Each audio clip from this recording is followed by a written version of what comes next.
Addy Ford here for a quick little vlog. Yes, I know I got hat hair going on. What can I say? Brought out 22. What can I say about 22? Not only does that represent 22 years of not running anybody over, but it represents 22 stickers. This is a American Ultralux Fender Telecaster with a Floyd Rose. I bought this used. You would never know this thing was used when I bought it. Flame maple neck, the cool paint job that goes all matrix green in a certain light. I came up with something really good before I did this video, but you know me and videos, man. As soon as I started playing, hit record, I completely forgot what I was playing. It went something like...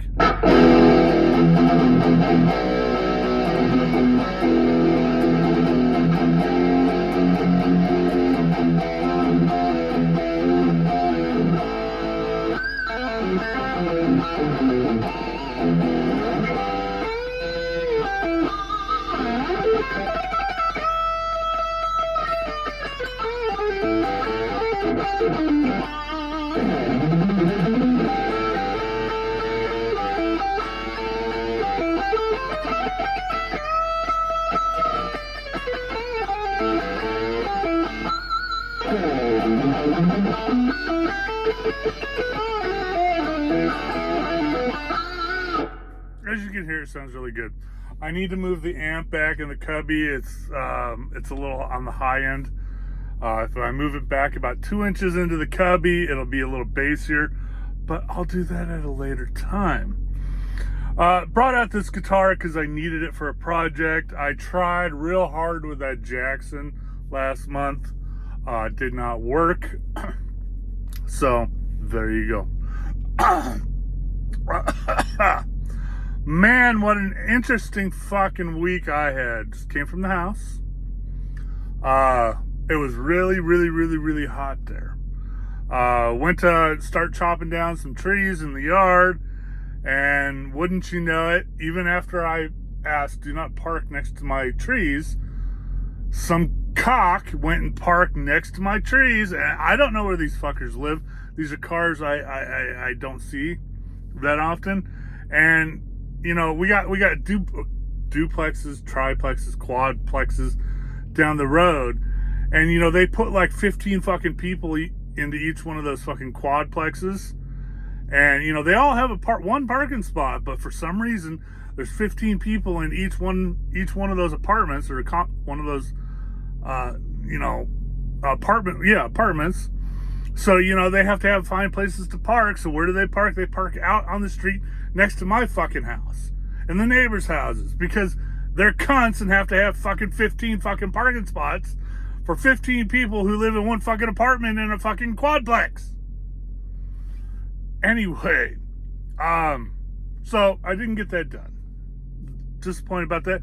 My nephew came over. He was going to help me, but we couldn't do it because of that car. And then I started looking at another tree, and I'm like, you know what? Fuck this shit.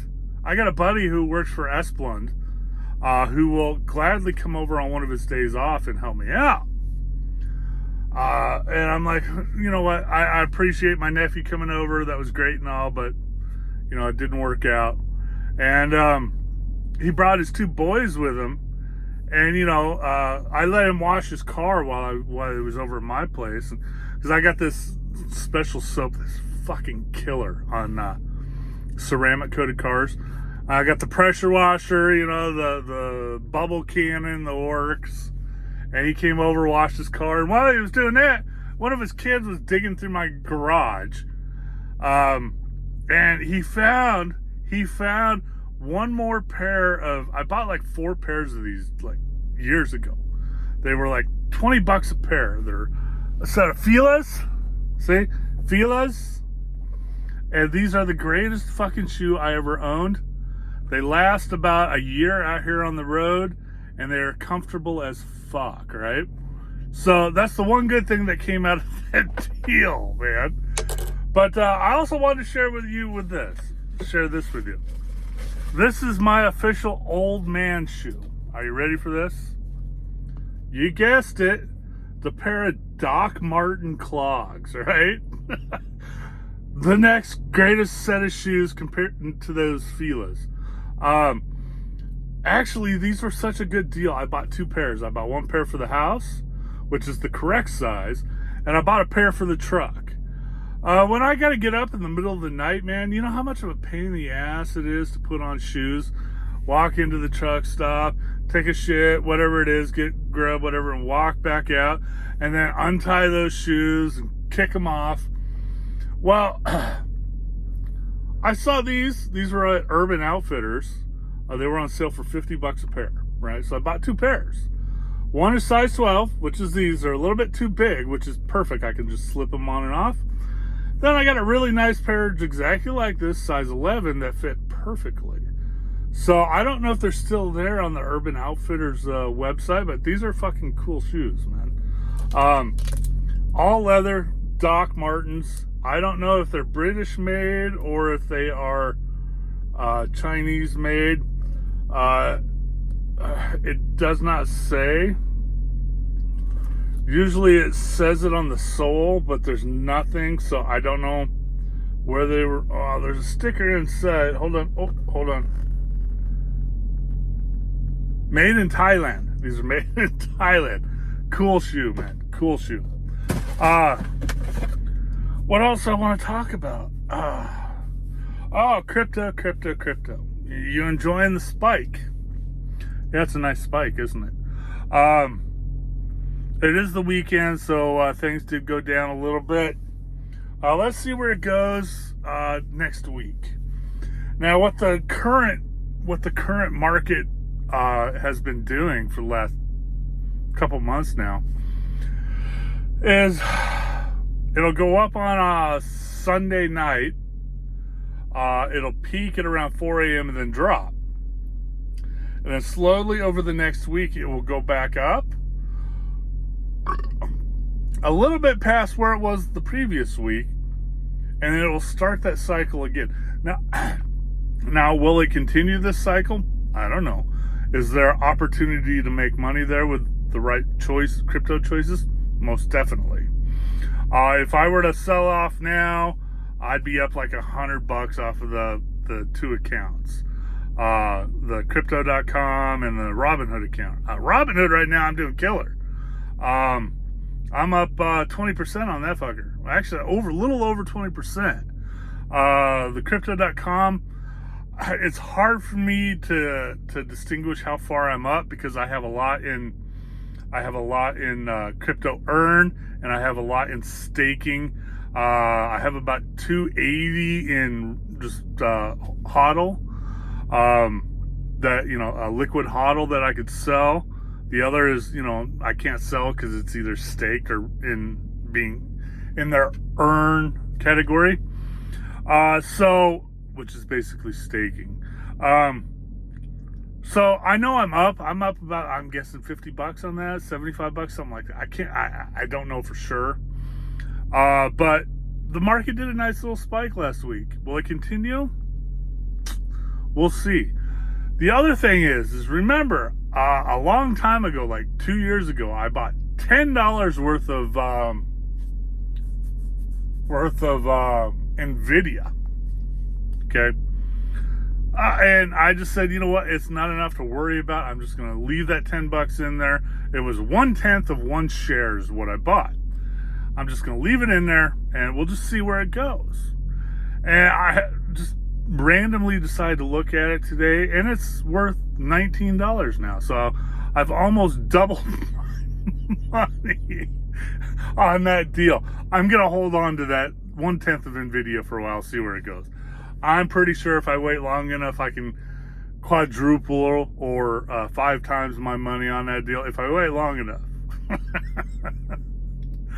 But hell, free money's free money, and I wasn't going to do anything with that $10 anyways. So I wanted to also mention, if you're looking to make the big bucks and be a more advanced trader in crypto, I'm not the guy for you. Okay.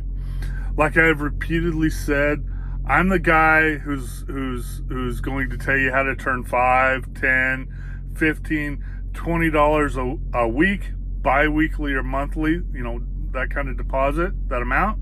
I'm going to show you how to turn that little bit of money every week, bi-weekly or monthly, into a larger amount of money, as conservatively as I possibly can. Okay, meaning I don't want you to lose any of that the principal. Okay, I want you to make money on the deal. That's why I just tell you $5, $10, $15, $20. That little bit of money. And you do that consistently every week, bi-weekly or monthly. Eventually, that's going to build up. And I'm trying to show you by doing the screenshots of the Robinhood account. I just put money in there just over the last 3 weeks, okay? The Crypto.com account, just putting small amounts in there, buying little bits here and there, eventually adds up, okay? And I try to show you what I'm buying, which I can almost guarantee I'm going to make money on. Some of them are iffy. Some of them don't go very far because I don't wait long enough. But I try to show you, okay, the market's going down. Here's a good time to buy. Things are looking iffy. Start building that hodl. Things are starting to pick up. Start building that hodl, and I show you what I buy. Okay. Now, not every time will I pull down $3,500 off of my $300 investment. Okay. The market have to be just right to accomplish that.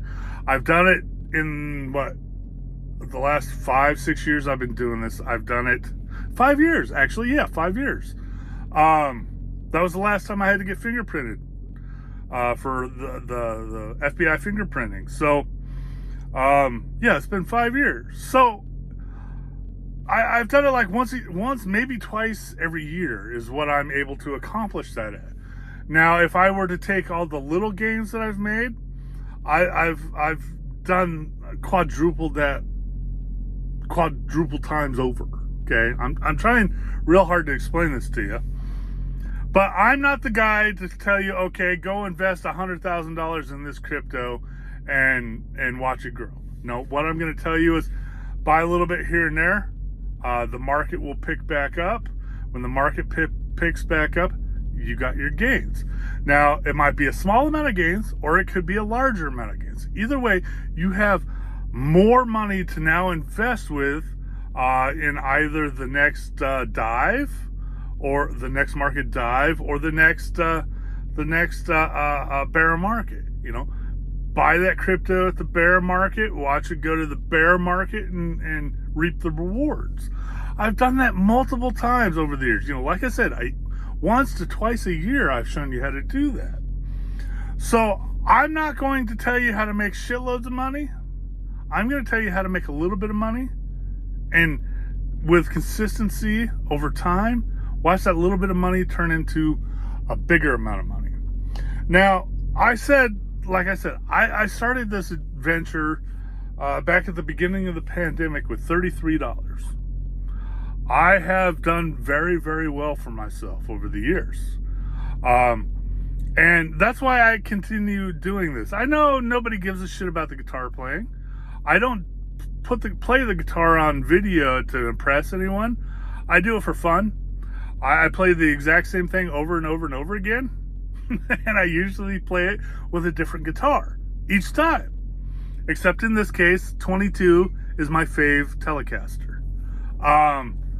But yeah, I'm just trying to have a little bit of fun, maybe explain to you what I see going on in the crypto market, and annoy the shit out of you with some really bad guitar playing, which I love doing. I want you to work for that crypto info, man. But yeah, that's where we're at with crypto. The market, it's just been doing the same routine for the last couple months. So watch every week and see where it's going. Sunday night, start at 4 o'clock Sunday night. USA time. Okay, doesn't really matter. Preferably Central Time because that matches up with my time. But watch at 4 a.m. Central Time. Watch where it goes, and then watch it for the rest of the week and see where it goes back up to Sunday. See where it's at on Sunday at 4 a.m. again. You're going to see a repetitive motion that keeps happening. So you can either try and time the market and hope that it works that same way next week, or you can, do just hodl. I mean, the prices are down a little bit. You could buy a little bit today, buy a little bit tomorrow. The prices are down from last week. So there's an advantage for you. There's something for you to do. But watch the markets most of all. Okay. With that said, I'm gonna turn the fan back on because it's fucking hot in here, and I'm gonna go to bed. Hustle, wake up, Ford Fender out later.